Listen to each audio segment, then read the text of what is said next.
Hi, this is Helena, and in this video I'm going to be answering a question I received from a woman in our community who wants to know how to ask a man for what you want without pushing him away or coming across as too needy or demanding. This is such a great question. I get questions like this all the time, and I really found that a lot of women are afraid to express their needs and desires sometimes to a man out of a fear that they're going to come across as too clingy or needy or demanding, or push that man away when what they usually want is to bring him closer, right? I've definitely been there myself, so I know exactly how that feels.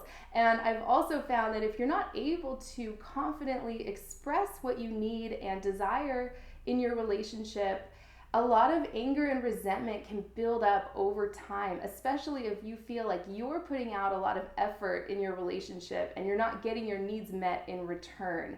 And I've also found that most men, especially high quality masculine energy men, are just more than happy to know what you want and need from them, because they're going to want to give to you and make you happy and meet those needs. And most men are not that intuitive around this, at least not as intuitive as we are. So they're just thrilled to have kind of like a cheat sheet of just knowing what it is that you want and that would make you happy. So the template for this is similar to expressing your feelings. This is something I talk about a lot in some of my other videos. Basically, you want to express your needs and desires coming from your feminine energy.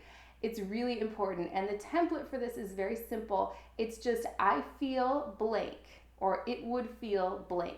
And you want to fill in that blank with a feeling or an emotion. So don't say, I feel that you should do this thing for me.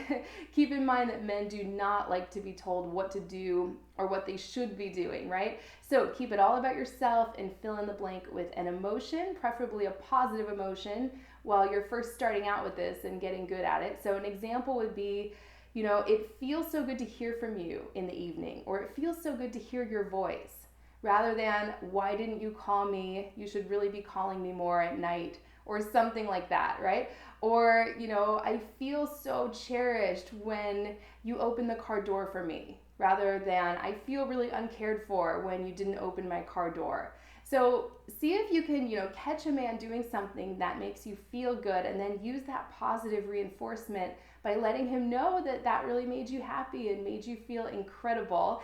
And that's kind of where you start. Of course, it's fine to share some unpleasant feelings. That's actually really important. It's much more advanced. And if you're ready to do that, what you want to do is not even really refer to his behavior at all. If you can avoid even saying the word you, it's great. Obviously sometimes you have to say you to set context, and this can be kind of complicated. So let me give you an example. One example would be something like, I felt disappointed, or I felt a little anxious when I was expecting a phone call and I didn't get one.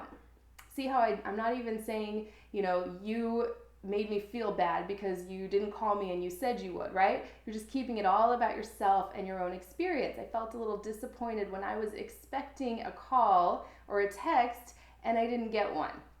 And, see what he does from there. But if you can do this with a positive emotion, I would definitely start there. Men can tend to take everything as like a correction or a criticism, like they did something wrong to make you feel disappointed or feel bad. Men are pretty sensitive to this, much more sensitive than we think they are.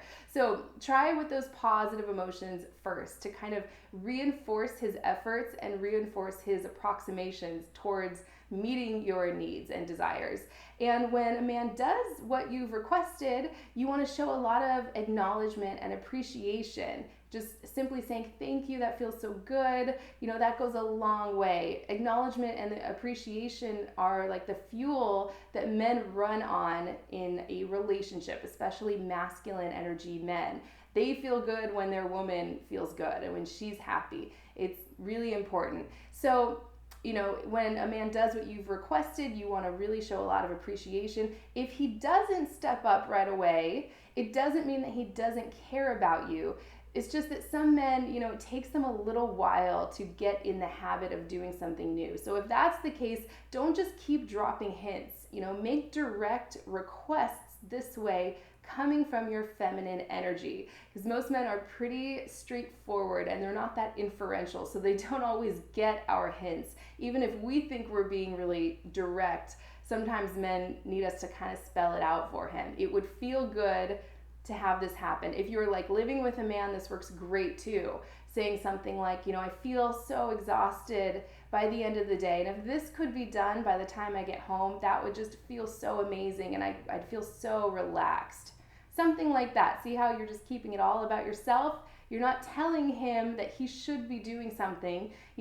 Keep in mind that men don't want to romance their mother, right? So you want to stay out of that mothering mode or teachering mode, like teaching a man what he should be doing or what a good boyfriend or husband does. Men really despise that, and I see that a lot in some of my clients. So you want to catch that right away and turn it around and just come from your feminine energy when you're making these requests. So the point of this, again, is not to get a man to obey you or serve you. It's just to see what he does with this information. Does he step up? Does he take your feelings into account and seem to be trying his best to meet your needs or not? Right? And that information is going to give you a lot of info about how he feels about you and how much effort he wants to put into this relationship and how much he wants to prioritize you and your feelings and needs. Very, very important. I actually wrote a whole article on this. I'll post a link to that in the comment section or in the description of this video. I hope this was helpful for you. That's all I have time for today. Obviously, there are a whole bunch of ways you can make requests from your feminine energy. So if you have any examples that you used that are helpful to you, feel free to type that into the comments section. I'm sure that would be helpful for everybody. And if you're ready to learn the secrets to attract the man you want and inspire his devotion and love and commitment, check out my 3 Keys to Attract the Man You Want report and audio training. It's free on my website, helenahartcoaching.com. I'll post a link to that as well. I hope this was helpful, and I will see you next time.